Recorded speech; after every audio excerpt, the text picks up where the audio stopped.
Six, new pantheon. Along with veneration and worship of stupas and chaityas, there developed a concept of the mythical bodhisattvas, accompanied and even preceded by that of mythical Buddhas, who were held to reside in the heavens in all 10 directions. For example, in the east lives Akshobhya, and in the west is the kingdom of the Amitabha Buddha. Number 7, ontology. Wisdom and ontology, or the nature of reality, constitutes the inner core of Mahāyāna doctrine.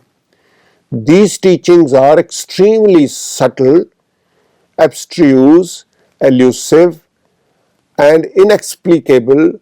The ultimate transcendental reality is held to lie beyond the grasp of intellectual comprehension and verbal expression.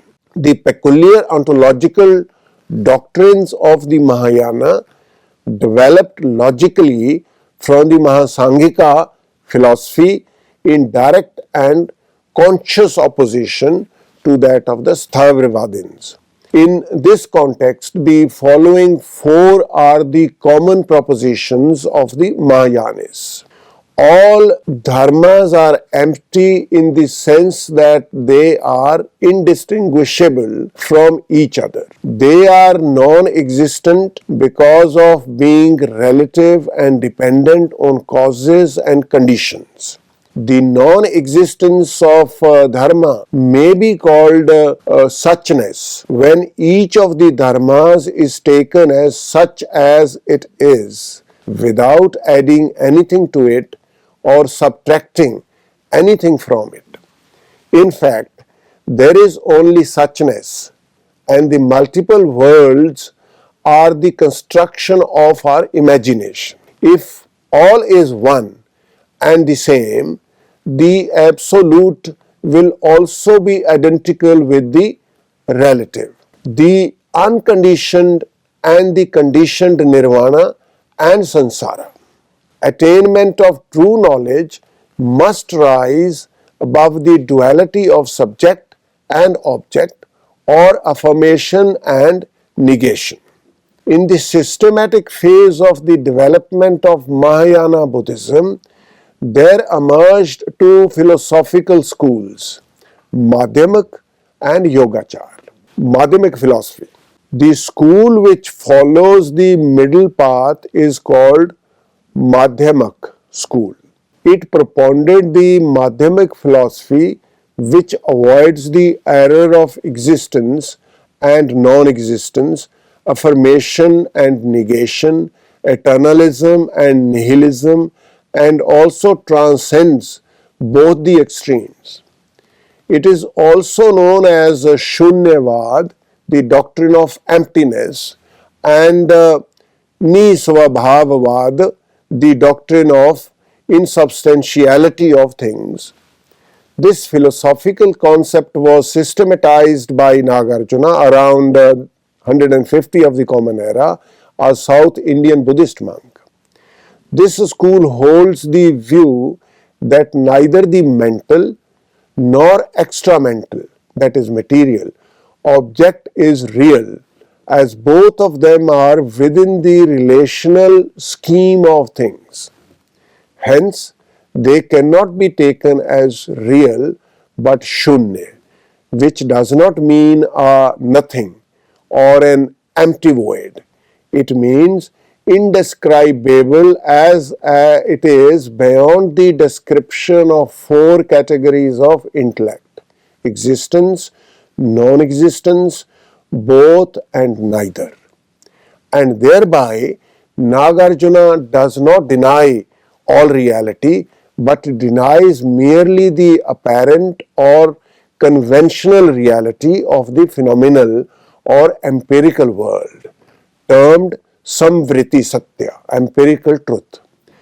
Beyond the empirical world, there is a reality termed Paramarth Satya, transcendental truth, which is non-relational and does not exist within the phenomenal scheme of things.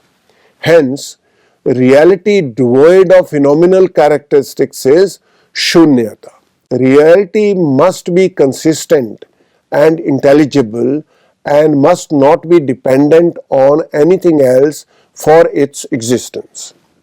However, everything perceived in the phenomenal world is conditional. Hence, it cannot be real. It can also be not unreal because unreal things cannot be perceived.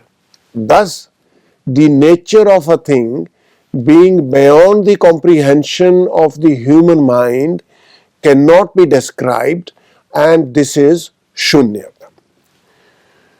The Yogachar propounded the psychological theory Vigyanvad, which recognizes only one reality, Vigyan, that is consciousness, or Chit Matrata, that is mind only.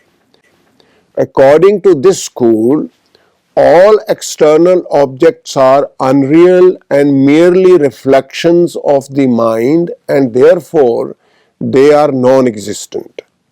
Thus, this school believes in a metaphysical idealism according to which consciousness creates its objects out of its own inner potentiality. Mind, however, exists by itself without any object.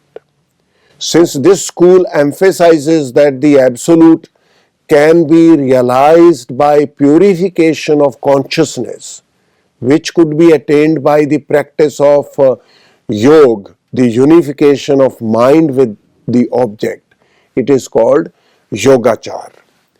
Trikaya. The concept of Trikaya is one of the core doctrines evolved by the Mahāyāna Buddhism. According to this doctrine, the Buddha manifests himself in three forms: the Dharmakaya, the Dharma body or body of reality; the Sambhogkaya, the body of perfect enjoyment; and Nirmankaya, the body of transformation, of emanation, something like the incarnated body of the Buddha, to help the afflicted sentient being. As the Dharmakaya, Buddha is absolute truth. In form of the Sambhogkaya, the Buddha manifests himself before the celestial bodhisattvas and other superhuman beings and preaches dharma to them in unearthly realms. Finally, there is the fictitious or conjured body Nirmankaya, which is the one that human beings see appearing at certain times on earth to help the human beings get rid of suffering.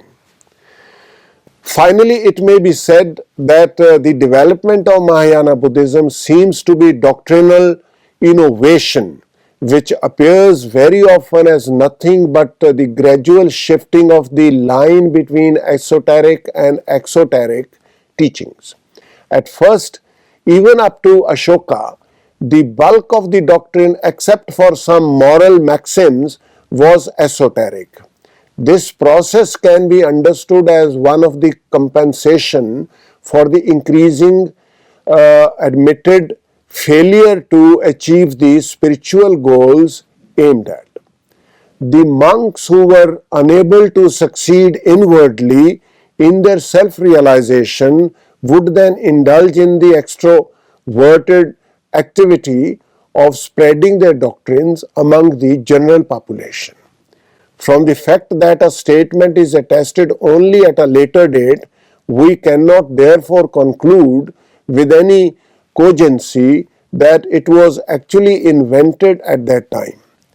It is just as possible that it ceased at that time to be the prerogative of the initiated and became more or less public property. Thank you.